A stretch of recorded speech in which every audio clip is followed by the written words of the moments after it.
Hello WhatsApp guys, আশা করি সবাই ভালো আছো। তো আমিও ভালো আছি। আজকে নতুন আরও একটি ব্লগ নিয়ে এসেছি, আর আজকের ব্লগটিও খুবই স্পেশাল হবে। তো ভিডিওর ইন্ট্রো দেখেই বুঝতে পারছো জায়গাটা কত সুন্দর।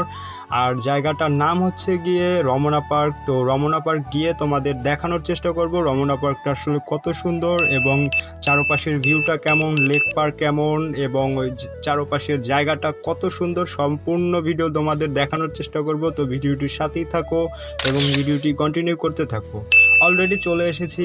তো ফাইনালি আমরা হচ্ছে মিরপুর 10 নম্বরে থাকি। তো 10 নম্বর থেকে আমরা মেট্রো রেলে উঠিনি, কারণ ওইখানে অনেক মানুষ থাকে, ভিড় থাকে, তার জন্য ওখান থেকে টিকিট পেতে অনেক সময় লাগে। তো ফাইনালি আমরা ডিসিশন করেছি কাজীপাড়া থেকে আমরা মেট্রো রেলে উঠবো। তো মেট্রো রেলে উঠে তারপর ওখান থেকে যাব। তো ফাইনালি আমরা চলে আসছি, দেখতেই পাচ্ছ ওই যে সামনেই দেখা যাচ্ছে কাজীপাড়া।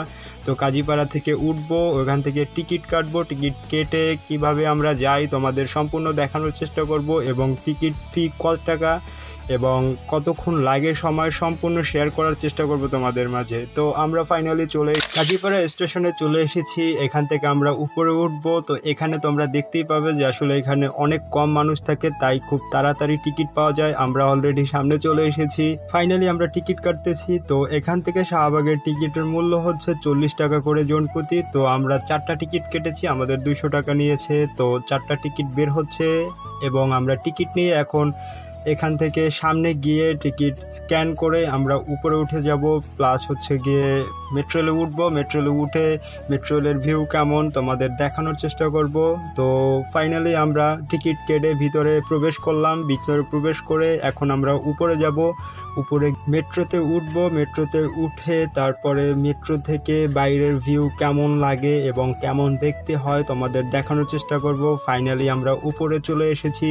উপরে আসার সাথে সাথেই আমাদের মেট্রো রেলটা এসেছে, কারণ আমাদের ভাগ্যটা ভালো ছিল। কারণ এখানে অনেক মানুষ থাকে, ভিড় থাকে, ভিতরে দাঁড়ানোর মতো জায়গা থাকে না। কারণ হচ্ছে গিয়ে বাইরে যেই রোদ, তাই সবাই মেট্রো রেলেই যাতায়াত করার চেষ্টা করে আর অল্প সময়ে তার গন্তব্যে পৌঁছাতে পারে, তার জন্য সবাই মেট্রো রেলে আসার চেষ্টা করে। তো যতই ভিড় থাকুক না কেন একটু ওয়েট করে তারপরে যদি মেট্রো রেলে চলে আসে তাইলে দেখতেই পাচ্ছ বাইরে কত সুন্দর ভিউ। মেট্রো রেলে আসলে বাইরের ভিউটা আমার কাছে পার্সোনালি অনেক ভালো লাগে। তোমাদের কাছে কেমন লাগে অবশ্যই কমেন্ট করে জানাবে। এই মেট্রো রেল হওয়াতে ঢাকাবাসীর অনেক হেল্পফুল হচ্ছে, কারণ খুব অল্প সময়ে অনেক তাড়াতাড়ি তার গন্তব্যে পৌঁছতে পারে। তো ফাইনালি আমরা বলতে বলতে চলে এসেছি শাহবাগ এসে আমরা মেট্রো থেকে নেমে এখান থেকে আমরা ভিউটা নিচ্ছিলাম যে শাহবাগের এখান থেকে কত সুন্দর ভিউটা। তো অলরেডি আমি নামতেছি এখান থেকে নেমে। তারপর আমরা এখান থেকে রমনা পার্ক বেশি একটা দূরে না, তার জন্য আমরা ডিসাইড করেছি যে হেঁটে হেঁটেই আমরা ওইখানে যাব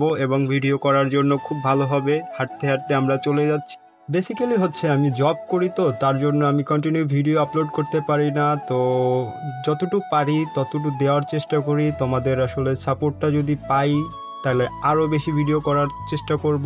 বেসিক্যালি সাপ্তাহিক ছুটি একদিন, তার জন্য প্রতিদিন ভিডিও মেক করা হয় না, ভিডিও আপলোড করা হয় না, তার জন্য আমি খুবই দুঃখিত। বেশি কোয়ালিটিফুল ভিডিও করার জন্য আমার অত ভালো ফোন নেই, তবে যেইটা আছে আমি ওইটা দিয়ে ট্রাই করতেছি। তোমাদের সাপোর্ট যদি পাই তাইলে আমি নেক্সটে আরও একটি কোয়ালিটিফুল ভিডিও করার জন্য তারপর তোমাদের ভালো কোয়ালিটিফুল এবং খুব সুন্দর ভিডিও দেওয়ার চেষ্টা করব। তো বলতে বলতে ফাইনালি আমরা চলে এসেছি রমনা পার্কে। তো রমনা পার্ক এসে ফার্স্ট অফ অল আমরা লেকের ভিউটা দেখানোর চেষ্টা করব তোমাদের। পার্সোনালি আমার কাছে এসে খুবই ভালো লাগতেছে জায়গা। আর যদি তোমরাও কখনো আসো তাহলে বুঝতে পারবে আসলে জায়গাটা কত সুন্দর একটা জায়গা। বিকেলবেলা এখানে অনেক মানুষ হয়। তো আমরা একটু আগেই চলে এসেছি, তার জন্য এখন পর্যন্ত সব মানুষ আসেনি, আস্তে আস্তে সবাই আসবে। এক সময় জায়গাটা পুরো ব্লক হয়ে যাবে মানুষের ভিড়ে। আর যদি কেউ ফার্স্ট অফ অল আসে এখানে, জায়গাটা প্রথম দেখে তার অবশ্যই ভালো লাগবে। আমার কাছে খুবই ভালো লেগেছে, বাট তোমাদের কাছে কেমন লাগে তোমরাও অবশ্যই কমেন্টে জানাবে। আর ঢাকার ফুসফুস হিসাবে এই রমনা পার্ক এখন সেজেছে নতুন রূপে। এখন রমনা পার্কে আসলে মনটা সত্যিই ভরে যায়। তোমরাও যদি আসো অবশ্যই বুঝতে পারবে যে আসলে মনটা কতটা ভরে তোমাদের এবং জায়গাটা কত সুন্দর লাগে তোমাদের। আর এই জায়গা আসলে মনে হয় কোনো নতুন প্রকৃতির প্রেমের ছোঁয়া লেগেছে। সব কিছুর মধ্যেই মনে হচ্ছে নতুনত্ব। আর এই লেক যেমন পরিষ্কার করে খনন করা হয়েছে, আর তেমনি লেকের দুপারে ডেক তৈরি করে কাঠের পাটাতনে হাঁটার ব্যবস্থা করা হয়েছে। আর এই কাঠের পাটাতনের উপরে হাঁটতে হাঁটতে লেকের দুই পাশের ভিউটা খুবই জোস লাগে। যদি তোমরা কেউ আসো তাইলে আসলে বুঝতে পারবে যে জায়গাটা কত সুন্দর। এখানে অনেক সিঁড়ি আছে, তো আমি অন্য আরেক পাশ থেকে তোমাদের ভিউটা দেখানোর চেষ্টা করব। এই যে দেখতে পাচ্ছ আমি অন্য আরেকটা পাশে এসেছি, এখানে সূর্যের আলো খুবই তীক্ষ্ণ ছিল। তারপরও আমি এই ভিউ পেয়ে আমি ভিডিও নিচ্ছিলাম এবং এখানে গাছগাছালির দিকে তাকালে মনে হয় চির সবুজের প্রেমে পড়ে যায়। আর এই রমনা পার্ক পরিষ্কার পরিচ্ছন্নতার জন্য খুবই বেস্ট একটা জায়গা। আমি অনেক পরিষ্কার পরিচ্ছন্ন দেখেছি এই জায়গাটা। রমনা পার্কটি বিশাল জায়গা জুড়ে পরিকল্পিতভাবে তৈরি করা হয়েছে। এখানে কেউ একা হাঁটছেন, অথবা কেউ স্বজনদের সাথে হাঁটছেন, অথবা কেউ দলবদ্ধভাবে একসাথে হাঁটাহাঁটি করতেছে, কিংবা কেউ বিভিন্নভাবে দলবদ্ধভাবে হয়ে হাঁটাহাঁটি। প্রাকৃতিক পরিবেশে একটু স্বস্তির সময় কাটানোর জন্য রমনা পার্ক বেস্ট একটা জায়গা। আর এই রমনা পার্ক সারা বছরের জন্যই উন্মুক্ত থাকে সবার জন্য। আর এটার আয়তন হচ্ছে 68.5 একর। আর এর ভিতরে একটি লেক আছে যার 8.76 একর।